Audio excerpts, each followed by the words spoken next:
বলার পরে সাহাবীরা নিজের নিজের বাড়ি চলে গেল। সকাল হয়েছে, সমস্ত নবীর সাহাবীরা নবীজির কাছে হাজির। বাবা যে সাহাবীরা খতম পড়তে লেগেছে, হযরতে আলী রাদিয়াল্লাহু তাআলা আনহু বাবাজি কিছুক্ষণ পর আসতেছে। হযরতে আলীও তিনি বাবা একটু লেট করে এসেছে। হযরতে আলী রাদিয়াল্লাহু তাআলা আনহু তিনি আপনার কিনা খতম পড়তে লেগেছেন। সাহাবায়ে কেরামগণ যারা বিয়ের পয়গাম দিয়েছিল বাবাজি তারা কিন্তু প্রায় আধ ঘন্টা আগে শুরু করেছে। কিছুক্ষণ পরে বেরাদার ইসলাম খতম পড়তে পড়তে পড়তে হযরতে আলী রাদিয়াল্লাহু তাআলা আনহু তিনি বলতে, জগৎ দয়াল নবীজি আমার খতম উঠে গেছে, আমার খতম উঠে গেছে। আচ্ছা বলুন তো, হযরতে আলী লেটে এসেছেন, সাহাবায়ে কেরাম তারা এসেছে আগে। আচ্ছা কার আগে খতম উঠবে? জি, যারা আগে এসেছে তাদের তো খতম উঠবে, কিন্তু আলী বলতেছে ইয়া রাসূলুল্লাহ, ইয়া হাবিবাল্লাহ নবী গো আমার আগে খতম উঠেছে। সাহাবায়ে কেরামগণ জিজ্ঞাসা করলে বলে, আলী তুমি তো আমাদের লেটে এসেছো, তোমার আগে খতম উঠলো কেমন করে? আমার নবী মুস্তাফা বলতেছে, গো আলী তাই তো, তুমি তো লেটে এসেছো, তোমার আগে খতম উঠলো কেমনে? বাবাজি মুসলমান ভাইরাও, হযরতে আলী রাদিয়াল্লাহু তাআলা আনহু তিনি বলতেছে, ইয়া রাসূলুল্লাহ, ইয়া হাবিবাল্লাহ নবী গো সমস্ত সাহাবীর আগে আমি আগে খতম তুলেছি। জোরে বলুন সুবহানাল্লাহ। আমার নবীজি বলতেছে, বলো গো আলী, তবে শুনে নাও তাড়াতাড়ি, এ আলী খতম তুললে কেমন করে বলুন। হযরতে আলী রাদিয়াল্লাহু তাআলা আনহু তিনি বলতেছে, ইয়া রাসূলুল্লাহ, ইয়া হাবিবাল্লাহ নবী গো, ওগো নবীজি আমার বেয়াদবি মাফ করবেন। ওগো দয়াল নবীজি আপনি তো আমাকে বলেছেন, আপনি তো বলেছেন সূরা ইখলাস যদি 3 বার পড়া হয় একটা খতমের শব্দ হয়।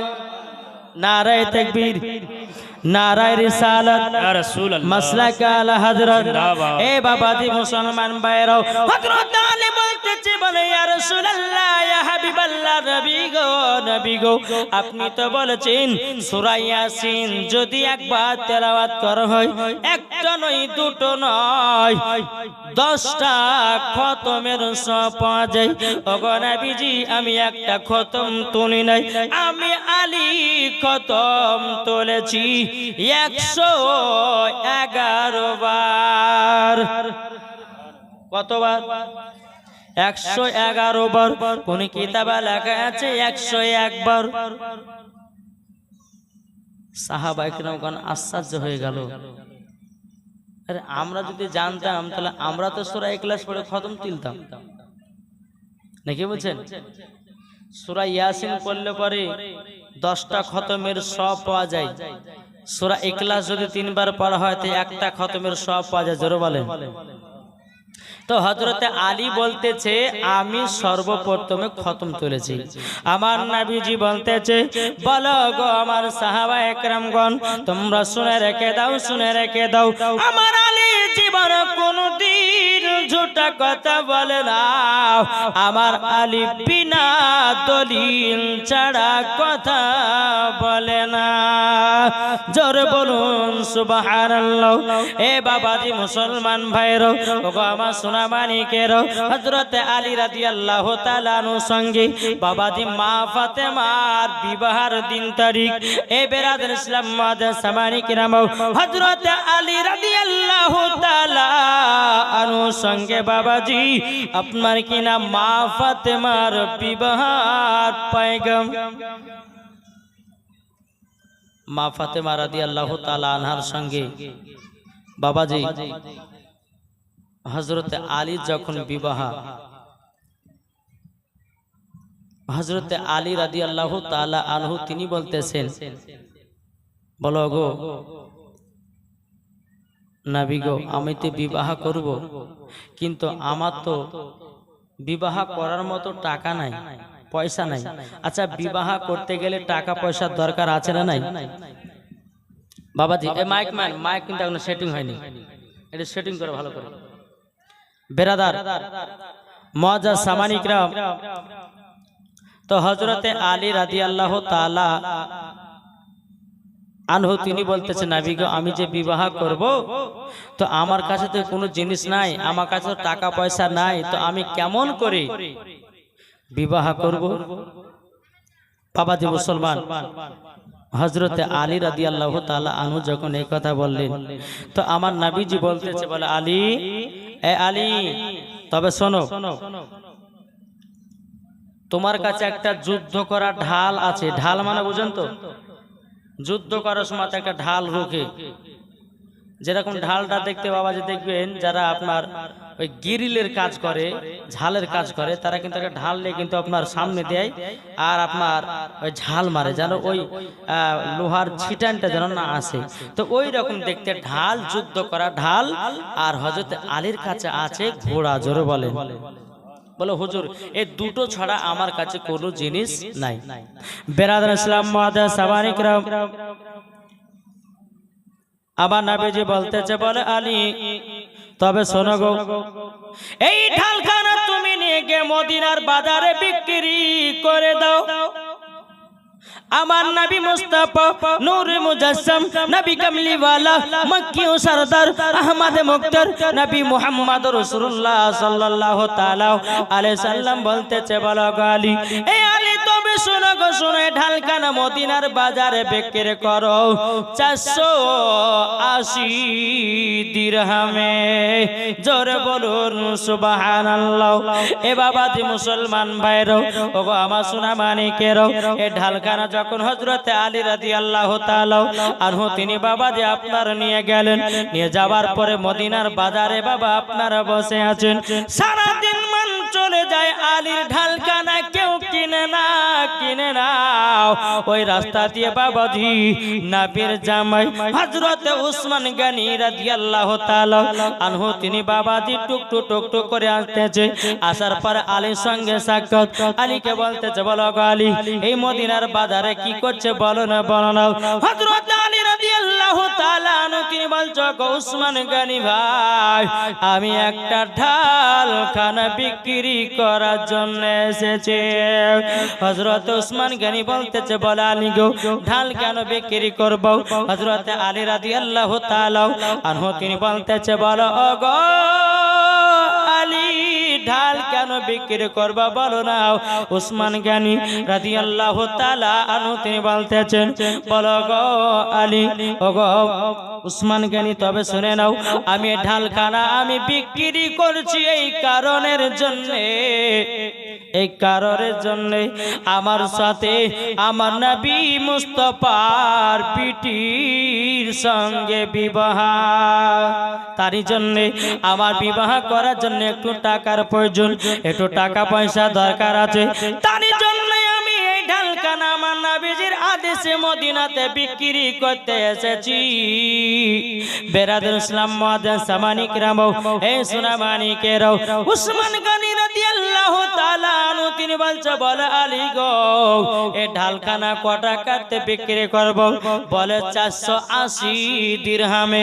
এ বাবাজি মুসলমান ভাইরাও, হযরত উসমান গনি এত বড় লোক ছিল বাবা, কোনো টাকা পয়সার অভাব ছিল না রে বাবা। হযরত উসমান গনি, তিনার টাইটেল হয়েছে হযরত উসমান জিন নুরাইন, 2 নূরের অধিকারী। যারা বলেন, এ বাবাজি মুসলমান ভাইরাও, আমার নবীজি 2 কন্যার সঙ্গে উসমান গনির বিবাহ হয়েছে, তার জন্য তার টাইটেল হয়ে গেছে হযরত উসমান জিন নুরাইন। জোরে বলুন সুবহানাল্লাহ। উসমান গনি বলতেছে, বলে আলী গো, তোমার ঢালখানা আমার কাছে বিক্রি করে দাও। আলী বলতেছে, বলে ঠিক আছে, বিক্রি করে দেব, কিন্তু 480 দিরহাম লাগবে। উসমান গনি বলতেছে, বলে আলী চিন্তা করো না, আমি দিয়ে দেব। জোরে বলেন। উসমান গনি বলছে, চিন্তা না, দিয়ে দেব। উসমান গনি কি করলেন? এ বাবা, এখনো কিন্তু মা বোনদের বসা ঠিকঠাক হয়নি। এই যে এই জায়গাটা ফাঁকা কেন?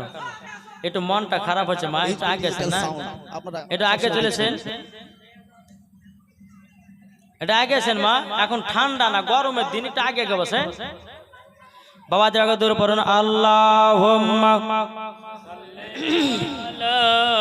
সাইয়্যিদিনা মাওলানা মুহাম্মদ ওয়ালা আলি সাইয়্যিদিনা মাওলানা মুহাম্মদ সাল্লাল্লাহু তাআলা আলাইহি ওয়াসাল্লাম। বাবা যে মুসলমান ভাইরাও, এ সোনা মানিকেরাও, উসমান গনি রাদিয়াল্লাহু তাআলা আনহু তিনি বলতেছে, বলে আলী তোমার ঢালখানা আমার কাছে বিক্রি করে দাও। বাবা 480 দিরহামে বাবা দির ঢালখানা বিক্রি করে দেয় হযরতে উসমান গনির কাছে। হযরতে আলী এত বাবা খুশি, এত খুশি, এত খুশি রে বাবা। বেরাদার ইসলাম, হযরতে আলী রাদিয়াল্লাহু তাআলা আনহু তিনি ঢালখানা বিক্রি করে দিয়ে টাকা নিয়ে আসতেছে বাবা। হযরত উসমান গনি চিৎকার মেরে বলতেছে, এ আলী শুনে যাও, আমার কাছে শুনে যাও। হযরতে আলী রাদিয়াল্লাহু তাআলা আনহু আবার বাবা যে উসমান গনির কাছে আসলেন, আসার পরে বলতেছে, বলো গো আলী তুমি তো আমাকে ঢালখানা বিক্রি করে দিয়েছো, আমি এই ঢালখানা যা খুশি তাহা করতে পারি। হযরতে আলী রাদিয়াল্লাহু তাআলা আনহু তিনি বলতেছে, বলো গো উসমান গনি ভাই, আমি তো তোমার কাছে ঢালখানা বিক্রি করে দিয়েছি, তুমি রাখো, ভেঙে দাও, ফেলে দাও, তোমার সেটা ব্যক্তিগত ব্যাপার, আমার কোনো আর কিছু করার নাই। হযরত উসমান গনি বলতেছে, বলো গো আলী এই ঢালের মালিক এখন থেকে কে? হযরত আলী রাদিয়াল্লাহু তাআলা আনহু তিনি বলতেছে, বলো গো উসমান গনি এই ঢালের মালিক হলে তুমি। উসমান গনি রাদিয়াল্লাহু তাআলা আনহু তিনি বলতেছে, বলো গো আলী তাহলে আমার ঢাল, আমি হলাম এই ঢালের মালিক। এ উসমান গনি, হ্যাঁ তুমি তো ঢালের মালিক। হযরত উসমান গনি রাদিয়াল্লাহু তাআলা আনহু তিনি বলতেছে, বলো গো আলী, আলী এ ঢালখানা আবারও তোমাকে দান করে দিলাম। জোরে বলুন সুবহানাল্লাহ। হযরত উসমান গনি কিনলেন, কেনার পর আবার হযরত আলীকে ঢালখানা কি করলেন?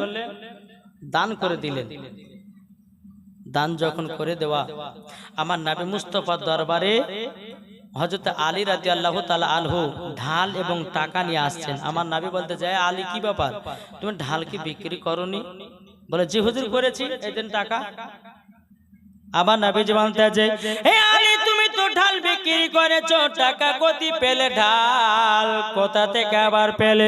বেরাদ ইসলাম মুআজ্জাজ সামানি কিরাম, আমার গায়বের সংবাদদাতা নবী সব কিছু জানে রে বাবা, কিন্তু তবু আলীকে জিজ্ঞাসা করতে যে, এ বেরাদ ইসলাম মুআজ্জাজ সামানি কিরাম, হযরত আলী রাদিয়াল্লাহু তাআলা আনহু তিনি বলছো, দয়াল নবীজি আপনার একজন জামাই, তিনার নাম হলো হযরত উসমান গনি, তিনি আমার কাছে 480 দিরহামে ঢালখানা কিনেছে, আবারও ঢালখানা আমাকে দান করে দিয়েছে।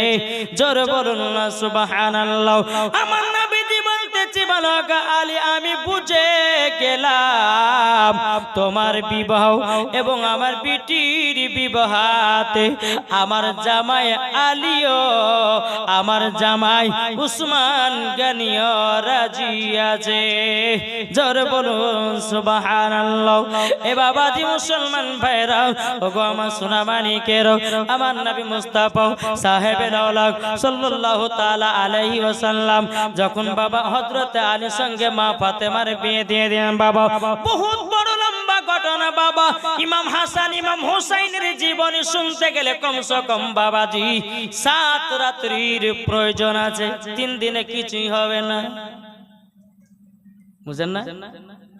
3 দিনে ছেড়ে ছেড়ে ওয়াজ করতে হবে, আর ছেড়ে ছেড়ে ওয়াজ করলে পরে মানুষও বুঝবে না, এই মূল সব কোথায় যাচ্ছে নাকি বলছেন।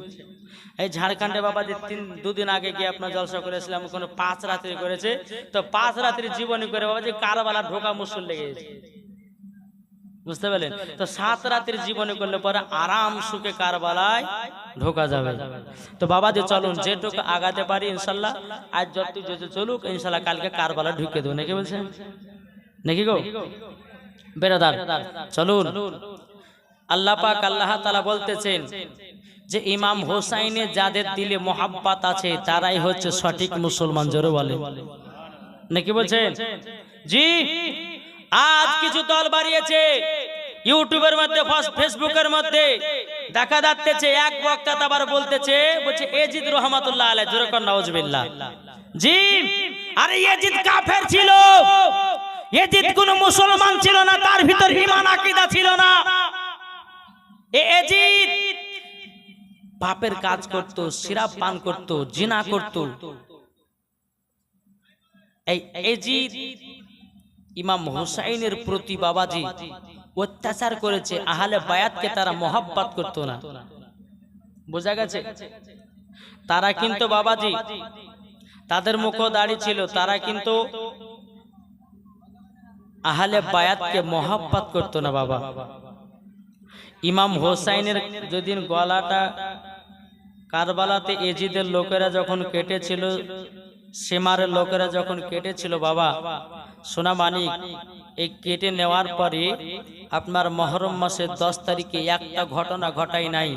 আল্লাহ পাক আল্লাহ তাআলা বলতেছে মুহররম মাসের 10 তারিখে একটা না দুটো না 360টা ঘটনা আল্লাহ ঘটিয়েছিলেন। জোরে বলেন কটা বললাম? 360টা ঘটনা আল্লাহ ঘটিয়েছিলেন। মেন ঘটনা হচ্ছে কারবালাতে ইমামে হোসাইন ইসলামকে জিন্দা করার জন্য কারবালা শহীদ হয়ে গেছে, কোরআনকে জিন্দা করার জন্য কারবালা শহীদ হয়ে গেছে, বেরাদার ইসলাম আহলে বায়াতকে জিন্দা রাখার জন্য কারবালা শহীদ হয়ে গেছে, মাদ্রাসাকে জিন্দা রাখার জন্য কারবালা শহীদ হয়ে গেছে, মসজিদকে জিন্দা রাখার জন্য কারবালা শহীদ হয়ে গেছে। এটাই হলো ফেরেশতাদের আকীদা, এটাই হলো তাবিঈনদের আকীদা, এটাই হলো সাহাবাদের আকীদা, এটাই হলো ওলিদের আকীদা, এটাই হলো সুন্নিদের আকীদা। জোরে বলে নাকি বলছেন? তো বাবা যে মুহররম মাসের 10 তারিখে এক ধরি মুসলমান আছে, তারা ঢোল বাজনা বাজে, মেলা সাজায়। ভুল। এই মুহররম মাসের 10 তারিখে যারা ঢোল বাজাবে তারা হচ্ছে এজিদি মুসলমান। মুহররম মাসের 10 তারিখে যারা মেলাতে লাঠি খেলবে তারা হচ্ছে পাক্কা এজিদি মুসলমান। আরে হোসাইনি মুসলমান হলে পরে পরে জান্নাতি হওয়া যাবে, এজিদি মুসলমান হলে পরে জাহান্নামে যেতে হবে। আরে ঢোল বাজনা বাজা যদি যাই থাকতো তো আগে সুন্নিরাই বাজাতো, নাকি বলছে? আরে বোকা কাহি কার, এই ঢোল বাজায় বেধর্মীরা, ঢোল গান বাজনা বাজায় আপনার অমক জনেরা। আজকে তো বাবাজি না বললে পরে হয় না। এই যে এই পাশে একটা বিয়ের বাড়ি হলো, বিয়ে হলো না জি? হাই রে হাই, সারাদিন মান ডিজে গান বাজতেছে। এগুলা করা কি ঠিক? ডিজে বক্স বাজা বিয়ের বাড়িতে হোক আর মুসলমানি খানাতে হোক, বেটার বিয়ে হোক বিটির বিয়ে হোক, ডিজে বক্স বাজা না যায় যে হারাম। যদি তোমার বাড়িতে ডিজে বক্স বাজাও তোমার বাড়িতে কোনো খানাতে উন্নতি হবে না, তোমার বাড়িতে আপনার কিনা ফারিস্তাও ঢুকবে না। ঢুকবে? মাসলাকে আলা হযরতের কিতাবের মধ্যে আপনার লেখা আছে কি জানেন? কোন বাড়িতে যদি ডিজে বক্স বাজে ওর বাড়িতে খানা খাওয়া যায় না, ওর বাড়িতে খানা খাওয়া যায় নাই। যার বাড়িতে ডিজে বক্স বাজবে, যার বাড়িতে আপনার কিনা গান বাজনা বাজবে, আমার মাসলাকে আলা হযরত তিনি বলেছেন কিতাবের মধ্যে ডিজে বক্স বাজা হারাম। আপনার কিতাবের মধ্যে আরেকটা কিতাব আছে, তার নাম হচ্ছে বাবাজি আপনার ফতোয়ায়ে তাজুস শরিয়া। এই কিতাবের মধ্যে প্রমাণ আছে যেই বাড়িতে ডিজে বক্স বাজবে ওই বাড়িতে খানা না খাওয়া যায়। বোঝা গেছে কিছু? জি। তাহলে বলুন এরপর থেকে ডিজে বক্স বাজাবেন, এটা হাত তুলে বলেন ডিজে বক্স বাজাবেন। আরে একটা দুটো হাত উঠছে কেন? সবাই হাত উঠাতে হবে বলেন। বাচ্চা ছেলে হাত উঠলে কি হবে? বড় গেলে হাত তুলো। বলেন ডিজে বক্স কোনোদিন বাজাবো না, হাত তুলেন। এই হাত তুলেন না গো, এ তোমরা হাত তুলবে না? হাত তুলো। বলে ডিজে বক্স বাজাবো, হাত তুলেন না। আর হাত তুলবে না, বলে আমরা বাজাবো। বলবি তুই যা বলছো বলগা, নাকি বলছে? এখনো কিন্তু মা বোনেরা ঠিকঠাক ভাবে বসেননি, আগে বসে যান। আর আমার কমিটি ভাইদের গুলো মায়েদের জায়গাটা একটু বেশি করতে হবে। আমি জানি যে জায়গাতে জীবনে যাচ্ছি যদি হয় 200টা বেড়া ছিল তো 500 হচ্ছে মহিলা। একবার দূর বলুন আল্লাহুম্মা সাল্লি আলা সাইয়্যিদিনা মাওলানা মুহাম্মদ ওয়া আলা আলি সাইয়্যিদিনা মাওলানা মুহাম্মদ। ভালোবাসার জায়গা মদিনা, একবার জোরে বলুন সুবহানাল্লাহ। শুধু মা বোনদেরকে বসার লাইনটা করা করতে মারতে আমি এই নাটটা বলবো, তারপরে বাবা জীবনের দিকে এগিয়ে যাব। একটু জোরে বলেন না সুবহানাল্লাহ।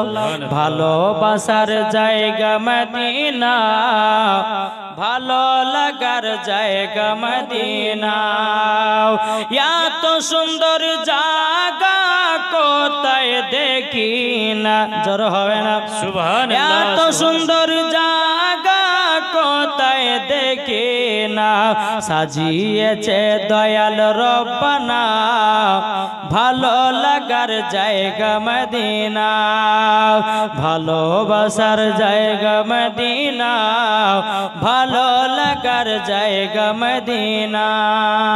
একটু জোরে বলবেন না সুবহানাল্লাহ। মদিনা শরীফের নূরের খাজিনা, মদিনা শরীফের নূরের খাজিনা, আশিক ছাড়া অন্য বুঝে না, ভালো লাগার জায়গা মদিনা, ভালো লাবাসার জায়গা মদিনা, ভালো লাগার জায়গা মদিনা। একটু জোর হবে না সুবহানাল্লাহ সুবহানাল্লাহ। কবি বলতেছে আমি যখন যাব অন্ধকার কবরে, আমি যখন যাব অন্ধকার কবরে, কবরেতে কেউ যাবে না, যাবে শুধু শাহে মদিনা, কবরেতে কেউ যাবে না, যাবে শুধু শাহে মদিনা। আল্লাহুম্মা সাল্লি আলা সাইয়্যিদিনা মাওলানা মুহাম্মদ ওয়া আলা আলি সাইয়্যিদিনা মাওলানা মুহাম্মদ সাল্লাল্লাহু তাআলা আলাইহি সাল্লাম। ও মা কালা শুনে যান, মা রাতের বেলায় মা জননীরা ওগো মা খালাও, হযরত আলী রাদিয়াল্লাহু তাআলা আনহুর সঙ্গে মা ফাতেমার যখন বিবাহ হয়ে গেল, হযরত ওমর ফারুক, হযরত আবু বকর সিদ্দিক, হযরত আপনার কিনা ইবনে যায়েদ এবং কিনা হযরত জুবাইর বাবাজি নবীর সম্মুখে বলতেছে ইয়া রাসূলুল্লাহ, ইয়া হাবিবাল্লাহ, নবী গো, নবী গো, আমরা তো একটু ভালো মন্দ খেতে যাই। ওগো নবীজি, আমরা মা ফাতেমার বিবাহতে ভালো মন্দ খেতে যাই। হযরত ওসমান গনি উঠে বলতে চায় নবীর সাহাবীরা, আমি আজকে মা ফাতেমার বিবাহতে খাসি কেটে খাবো। জোরে বলুন না সুবহানাল্লাহ। ও ভাই, মা ফাতেমার বিবাহতে কোনো ডিজে বক্স বাজেনি, মা ফাতেমার বাড়িতে কোনো বাবা গীত গাওয়া হয় না বাবা। ও মা জননীরা, মা ফাতেমার বিবাহতে কোন রকমের গান বাজে না, বাজেনি। মা ফাতেমার বিবাহতে ফাতিহা মিলাদ পড়ানো হয়েছে, ঠিক না? এখনকার বাড়িতে বাবাজি ইমাম সাহেবকে ডাকতেছে, বলে ইমাম সাহেব ফাতিহা করে দেন, ফাতিহা করে দিল। এদিকে আপনার কিনা বাড়ির ছেলেরা বলছে ডিজে বক্স নাইলে পরে আইন নাই না, খানা মানাই না, ঠিক না? শুধু আপনাদের এলাকা নয়, আমাদের এলাকাতে বাবা নিয়ম করা হয়েছে, যদি কোনো ছেলে মেয়ের বিয়ে হোক বা ছেলের বিয়ে হোক, বাড়িতে যদি ডিজে বক্স বাজে তো 5000 টাকা জরিমানা। এই আইন গেলে চালু করে দেন। সমাজের লোক বসেন, সমাজের লোক পড়া হন, আর এই আইন গেলে চালু করেন যে যার বাড়িতে ডিজে বক্স বাজবে তাকে 5000 টাকা জরিমানা দিতে হবে। দেখি বাজায় কেমন করে, নাকি বলছেন? বেরাদ ইসলাম সত্য পথে চলুন, সত্য পথে থাকেন, দেখবেন আল্লাহ ভালোবাসবে। জোরে বলেন সুবহানাল্লাহ। হক কথা বললে আল্লাহ খুশি হয়, আর বেপথে চললে বাবাজি আল্লাহ নারাজ হয়। তে ভাই আপনাকে অনুরোধ করে বলবো যে আপনারা সঠিক রাস্তায় চলুন, সঠিকভাবে আপনারা মেনে চলুন। আল্লাহ পাক আল্লাহ তাআলা যেন আমাদের সকলকে নবী মুস্তাফার আশিক দিবানা যেন বানিয়ে নেয়। জোরে বলেন আল্লাহ বাবিন। বাবা যে মুসলমান ভাইরাও, এ সোনা মানিকেরাও, ওগো আমার মা কালো, যখন মা ফাতেমা রাদিয়াল্লাহু তাআলা আনহার সঙ্গে হযরতে আলীর বিবাহ হয়ে গেল, বিবাহ যখন বাবাজি হয়ে যাওয়া, কিন্তু বেরাদার হযরতে আলী রাদিয়াল্লাহু তাআলা আনহু তিনি বাবা কান্না করতেছে এক ঘরের দিকে, বাবা এক জায়গাতে বসে বসে কান্না করতেছে। আমার নবীজি বলছে, বলে আলী গো তুমি কান্না করছো কিসের জন্য বলো না? আলী কান্না করছো কেন? হযরত আলী বলছে, ইয়া রাসূলুল্লাহ, ইয়া হাবিবাল্লাহ, নবী গো আমি খাতুনে জান্নাতকে বিয়ে করলাম, কিন্তু আমার তো ঠিক বাড়ি নয়, ঘর নাই, তো আমি ফাতেমাকে নিয়ে আজকে রাতে কোথায় যাব সেটাই চিন্তা করছি। জোরে বলেন সুবহানাল্লাহ। সুবহানাল্লাহ। বাবাজি সোনামানি যখন এই কথা বলা, হযরত উসমান গনি রাদিয়াল্লাহু তাআলা আনহু তিনি এসে বলছেন, বলো আলী তোমার ঘরের প্রয়োজন? হযরত উসমান গনি রাদিয়াল্লাহু তাআলা আনহু তিনি একটা ঘরের চাবি দিলেন। চাবি দেওয়ার পরে হযরত আলী চাবিটা নেওয়ার পরে হযরত আলী একবার বসছেন, একবার উঠছেন, একবার বসছে, একবার উঠছে, ব্যাপারটা কি? উসমান গনি বলতে চায়, আলী কি ব্যাপার, তোমাকে তো ঘরের চাবি দিয়ে দিলাম। হযরত আলী রাদিয়াল্লাহু তাআলা আনহু তিনি বলতেছে, বলো ভাই আমি এই কারণের জন্য একবার বসতেছি একবার উঠতেছি, আর কারণটা হলো ও গো উসমান গনি ভাই, তুমি আমাকে এটা ঘরটা কাল সকাল পর্যন্ত দান করলে না কিয়ামত পর্যন্ত ঘরখানা দান করেছো, আমি এটা জানার জন্য একবার বসতেছিলাম উঠতেছিলাম। হযরত উসমান গনি রাদিয়াল্লাহু তাআলা আনহু তিনি বলতে, বলো গো আলী আমার ঘর কেন তোমাকে দান করে দিলাম কিয়ামত পর্যন্ত। জোরে বলুন সুবহানাল্লাহ। এ বাবা যে মুসলমান ভাইরা, ও গো আমার সোনা মানিকেরা, ঘরের ভিতরে মা ফাতেমা গেলেন, ঘরের ভিতরে হযরত আলী গেলেন। যাওয়ার পর হযরত আলী বলতে, গো বিবি বিবি বিবি গো, তবে শুনে নাও শুনে নাও, আমি তোমাকে একটা কথা বলে দেব, তোমাকে আমার তিনটা কথা মেনে চলতে হবে। এক নাম্বার কি বলো বিবি গো? এক নাম্বার আমার কথা হলো আমি তোমাকে যেটা খাওয়াবো সেটাই খেয়ে তোমাকে ঘর সংসার করতে হবে। দ্বিতীয় নাম্বার কথা হলো আমি তোমাকে যেটা পড়াবো তোমাকে সেটা পড়ে থাকতে হবে। তিন নাম্বার আমার অর্ডার ছাড়া ঘর থেকে এক পাও বাড়াবে না। জোরে বলুন সুবহানাল্লাহ। ও মা কালো শুনেছেন মা রাতের বেলায় মা জননীরাও, আমার নাম মাওলানা ওবায়দুল ইসলাম জামালি, আপনাদের কথা বলতে এসেছি অতি তাড়াতাড়ি। ও মা জননীরা, যেই মা ফাতেমা রাদিয়াল্লাহু তাআলা আনহা তিনি বলতেছে, বলো গো আমার স্বামী আপনার কথা আমি অক্ষরে অক্ষরে পালন করতে রাজি। সুবহানাল্লাহ সুবহানাল্লাহ। মা বোনদের স্বামী যদি বলে বিবি ঘর থেকে বাড়াবি না, ঝামেলা লাগবে না লাগবে না? কোন স্বামী যদি বলে বিবির ঘর থেকে আমার অর্ডার ছাড়া বাড়াবি না, তখন বিবি বলে থাকো তোমার বাড়ি, চললাম আমার বাপের বাড়ি, তোমার মতো স্বামীর ভাত খাবো না, তোমাকে ডিবাস দিব তো বসে কার, কিন্তু বাজারে ঘোরা ছাড়বো না। এরকম আছে না নাই? কি গো এরকম মহিলা আছে না নাই? বাবা যে মুসলমান, ও মা কালা শুনেছেন মা রাতের বেলায় মা জননীরা স্বামী স্ত্রীর মধ্যে ভালোবাসা মহব্বত রাখবেন গো মা। যে বাড়িতে স্বামী স্ত্রীর মধ্যে ভালোবাসা মহব্বত থাকবে ওই বাড়িতে আল্লাহ পাক আল্লাহ তাআলা রহমতের বৃষ্টি দান করবে। সুবহানাল্লাহ সুবহানাল্লাহ। এ বাবাজি মুসলমান ভাইরো, ওগো আমার সোনা মানিকেরো, এইরকম ভাবে বাবাজি আপনার উসমান গানের বাড়িতে যখন আমার নবী মুস্তাফা হযরতে আলী মা ফাতেমা একই জায়গাতে বাবা থাকতে শুরু করলেন। দিনের পর দিন যায়, রাতের পর রাত আসে। একদিন হযরত আলী রাদিয়াল্লাহু তাআলা আনহু তিনি আবার একদিন কান্না করতেছেন। বাবা আমার নবীজি বলতেছে বেলালকে ডেকে, এ বেলাল বেলাল বেলাল, তবে শুনে রেখে দাও, শুনে রেখে দাও, দেখো না আমার আলী ওই জায়গাতে বসে বসে কান্না করছে কেন দেখো তো।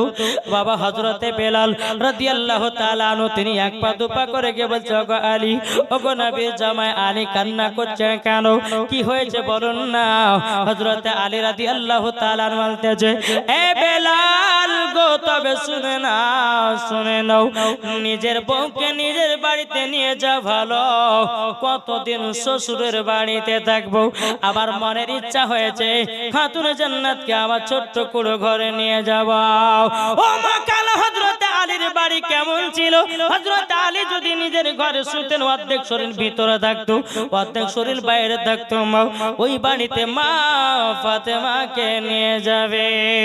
বেরাদর ইসলাম মুআজ্জিন সামানি কিরাম, হযরতে বেলাল রাদিয়াল্লাহু তাআলা আনহু আমার নবীকে কে বলতেছেন, ইয়া রাসূলুল্লাহ, ইয়া হাবিবাল্লাহ, নবী গো, ওগো দয়াল নবীজি, আপনার জামায়ের আসো খাতুনে জান্নাতকে নিজের বাড়ি নিয়ে যেতে চাই। জোরে বলেন সুবহানাল্লাহ। নবীজি বলতেছে, বলো গো, ওগো বেলাল, তবে শুনে না, এটা তো খুশির খবর, আমার বিটি যাবে শ্বশুর বাড়ি, কত আনন্দের খবর।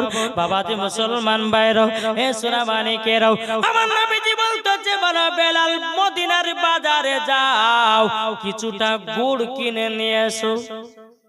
কি গুড়? তখন গুড় ছিল বাবা খাজিরা গুড়। খাজিরা গুড় নিয়ে আসলো। নিয়ে আসার পরে বেরাদার আমার নবীকে দিলেন।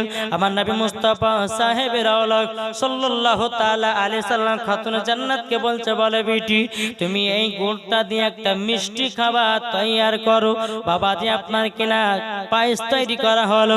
পায়েস তৈরি করার পরে হযরতে আলীকে মা ফাতেমাকে এক জায়গাতে বসিয়েছেন।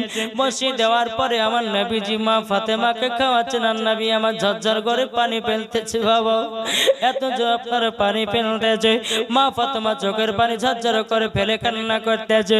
বাবাজি মা ফাতেমা রাদিয়াল্লাহু তাআলা আনহা তিনি বলতেছে, বলে আব্বা গো, আপনি কান্না করছেন কেন?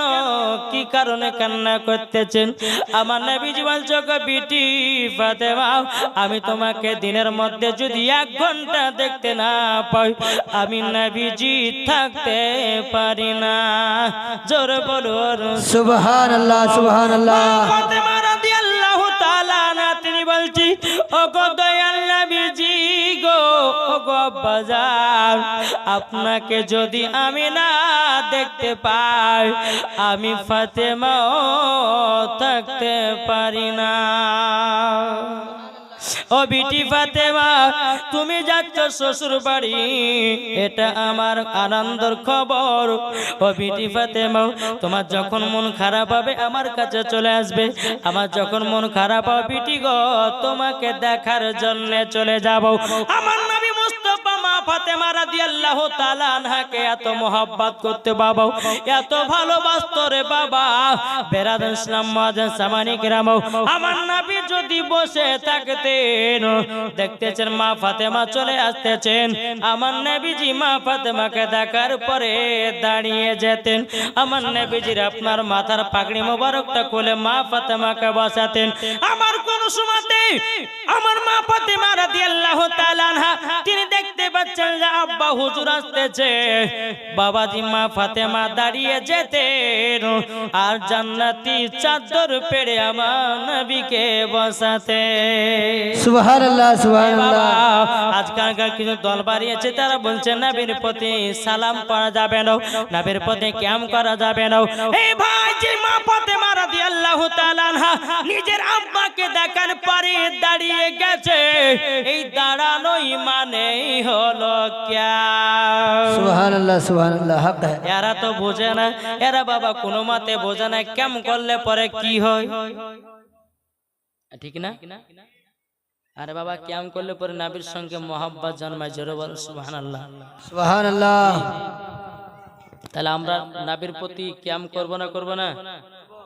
এটা হাত তুলে দেখান তো। সুবহানাল্লাহ। আমরা নবীর প্রতি সালাম পড়ব, ক্যাম করব, এটাই হচ্ছে বাবাজি আমাদের আশা, আর এটাই হচ্ছে মোহাব্বত, আর এটাই হচ্ছে বাবাজি ভালোবাসা। জোরে বলে